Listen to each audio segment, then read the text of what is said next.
Hello दोस्तों, मैं हूं आपका दोस्त तनवीर अहमद और आप देख रहे हैं मेरा यूट्यूब चैनल तनवीर की बातें। दोस्तों, उम्मीद है कि आपने मेरी पहली वीडियो देखी होगी। इसको वोटर आईडी कार्ड कैसे बनाया जाए, इस टॉपिक पे मैंने बनाई थी, आपको अच्छी लगी होगी। आज के हम वीडियो में बात करने वाले हैं एक ऐसी समस्या के बारे में जिससे सलोन का हर घर, हर आदमी परेशान है। वो है बिजली का बिल। दोस्तों, जैसा कि चुनाव से पहले मैंने अपना मैनिफेस्टो जो जारी किया था, उसमें एक पॉइंट ये भी डाला था कि सलोन की जो सबसे बड़ी समस्या है, मीटर तेज चलना, बिजली का बिल ज़्यादा आना।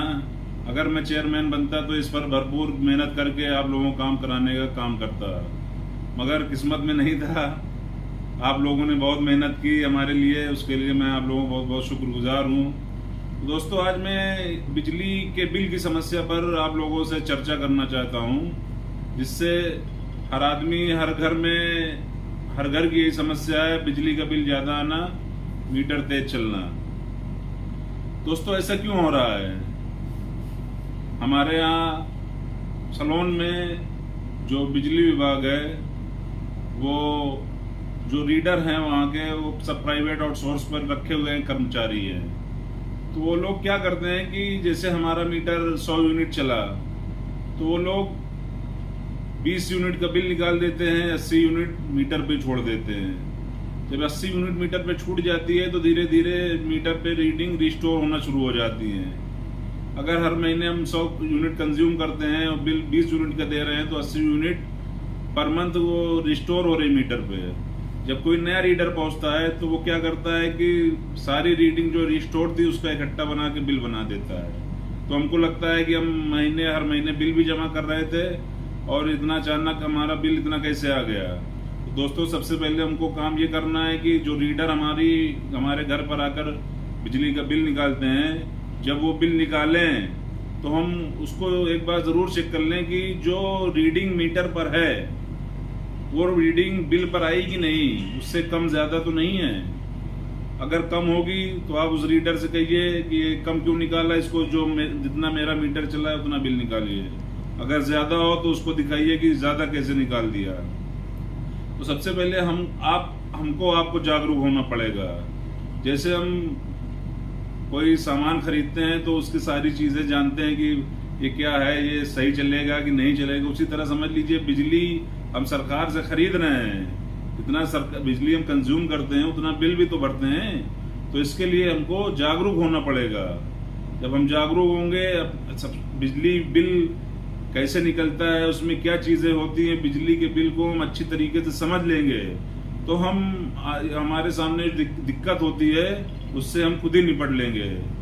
तो आज हम मोबाइल के माध्यम से आप लोगों को बिजली के बिल के बारे में पूरी डिटेल देना चाहते हैं, गौर से देखिएगा।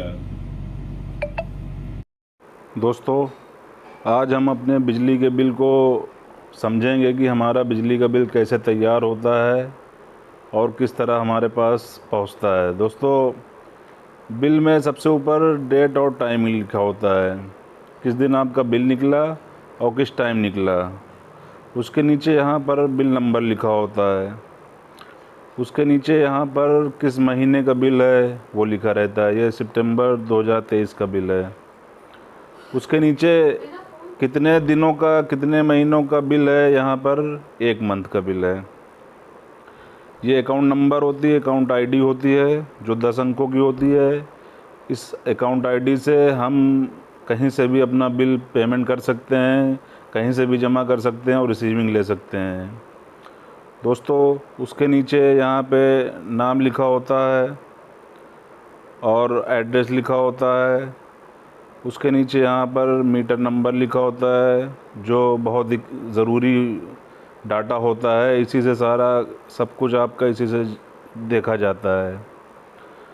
उसके नीचे यहाँ पर कैटेगरी लिखी होती है। यहाँ पर LMV कैटेगरी है, मतलब ये घरेलू कनेक्शन है, ये 1 किलोवाट का। उसके नीचे यहाँ पर सैंक्शन लोड कि आपका कनेक्शन 1 किलोवाट का है, ये यहाँ पर लिखा हुआ है।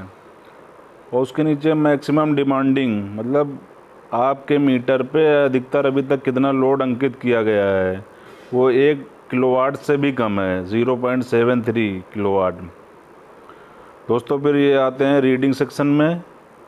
यहाँ पर प्रीवियस पहले अगस्त महीने में जो बिल निकला था उसकी रीडिंग थी 850 यूनिट, और इस महीने का जो बिल निकला है उसकी यूनिट है 6558 यूनिट।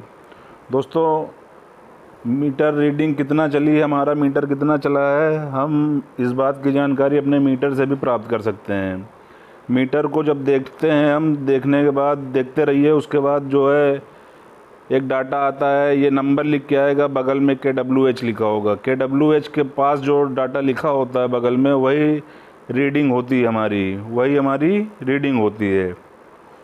तो मीटर का स्टेटस, मीटर चालू है, और उसके नीचे यहाँ पर कितनी यूनिट का बिल है वो लिखा हुआ है। दोस्तों ये 1500 यूनिट का बिल है।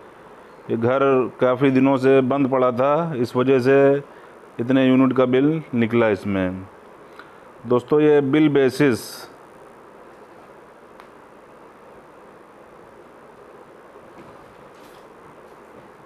दोस्तों हमारा बिजली का बिल जब बनता है तो उसमें अगर कहीं खेल होता है तो यही जगह है, ये बिल बेसिस।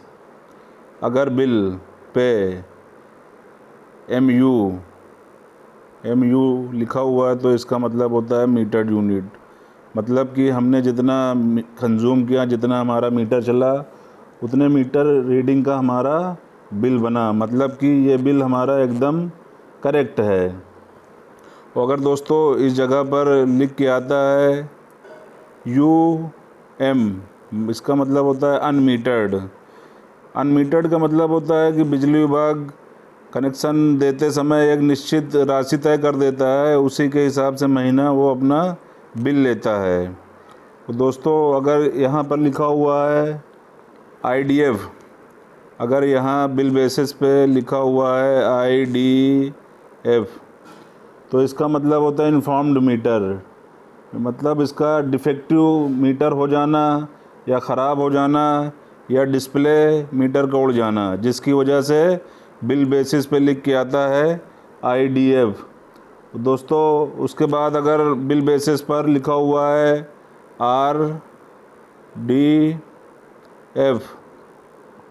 RDF का मतलब होता है रीडिंग डिफेक्टिव, मतलब कि पिछले महीने 1000 का बिल बना था, अगर आपकी 980 यूनिट का बिल बना, तो यानी कि पिछले महीना मीटर 1000 यूनिट चला था, आपकी 980 चला, गलत रीडिंग निकल आई हो या मीटर बैक हो गया हो तो वो RDF हो जाता है। उसके बाद एक चीज़ आती है CDF, यानी जब मीटर बेसिस पे लिख के आए CDF का मतलब होता है सीलिंग डिफेक्टिव। इसका मतलब होता है मीटर पर ओवरलोड होना, मीटर रीडिंग जंप कर जाना या रीडिंग रिस्टोर होना। रिस्टोर का मतलब ये है कि जैसे हमारा मीटर 50 यूनिट चला, तो अगर 40 यूनिट का बिल निकाल दिया रीडर ने, 10 यूनिट बच गई, तो वो 10 यूनिट मीटर में पड़ी रहती है और अगले महीने के बिल में वो जुड़ जाएगी। इसी को कहते हैं रीडिंग रिस्टोर हो गई है। अगर बिल बेसिस पर यहाँ पर लिख के आ रहा है ADF का मतलब होता है फियर डिफेक्टिव, मतलब कि पिछले महीने और अबकी वाले महीने की रीडिंग सेम हो गई हो। अगर यहाँ पर अगर हम देखते हैं कि ये रीडिंग और ये रीडिंग अगर सेम है, तो यहाँ नीचे लिख के आएगा ADF, मतलब कि फियर डिफेक्टिव। तो दोस्तों इसकी वजह ये होती है कि मीटर या तो जाम हो गया हो या मीटर ख़राब हो गया हो, तो ADF लिख के आएगा। दोस्तों ADF को समझ लिया है। अगर आप इस बिल बेसिस की जगह पर NA लिख के आए, यानी यहाँ पर लिख के आए NA या NR, तो इसका मतलब है नॉट अवेलेबल, या तो घर बंद था या तो रीडिंग नहीं ली गई। तो दोस्तों सारा खेल यहीं पर होता है। हमको इसको अगर बिल हमारा जब आए तो यहाँ बिल बेसिस, इसको ज़रूर हम देखें कि बिल का जो है बेसिस क्या है। इसी से हम अपने बिल को देख सकते हैं कि बिल हमारा सही है कि नहीं। तो अपना बिल एक बार ज़रूर चेक किया करें। जब रीडर आपका बिल निकाल के जाए तो बिल बेसिस एक बार ज़रूर चेक करें। अगर इसमें से कुछ भी से IDF, CDF, ADF, MU, NR अगर इस तरह की चीज़ें कुछ लिख के आए तो तुरंत जो है 1912 पे फ़ोन करें या SDO के कार्यालय में संपर्क करें दोस्तों। और आगे हम देखते हैं कि ये ग्रॉस बिल के आगे ये ग्रॉस बिल, इसका मतलब होता है कि हमारे महीने का टोटल बिल कितना बना। ये बिल लिख के है ग्रॉस बिल, सकल बिल हमारा कितना है। उसके नीचे देखते हैं ये टैरिफ सब्सिडी का मतलब होता है कि सरकार द्वारा आपको कितनी छूट दी गई। तो हमारा बिल बना था 9,073 रुपये, जिसमें से 692 रुपये की सब्सिडी मिली, टैरिफ सब्सिडी मिली। तो हमारा नेट करंट बिल बना जाकर 8,751 रुपये दोस्तों। इसको हम समझ लिए होंगे। उसके आगे ये अगर आपके बिल पर इंटरेस्ट लगा है तो यहाँ पे इंटरेस्ट अमाउंट लिख के आएगा। और अगर ये एडवांस पेमेंट आपने कुछ जमा किया है तो यहाँ पर लिख के आएगा। नीचे ये एरियर लिखा हुआ है। एरियर का मतलब होता है बकाया।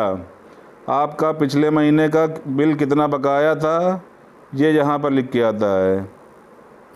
तो दोस्तों ये नीचे टोटल पेबल अमाउंट लिख के आता है, मतलब कि हमको कितना पेमेंट करना है वो यहाँ पर लिख के आता है कि हमको कितना पेमेंट करना है।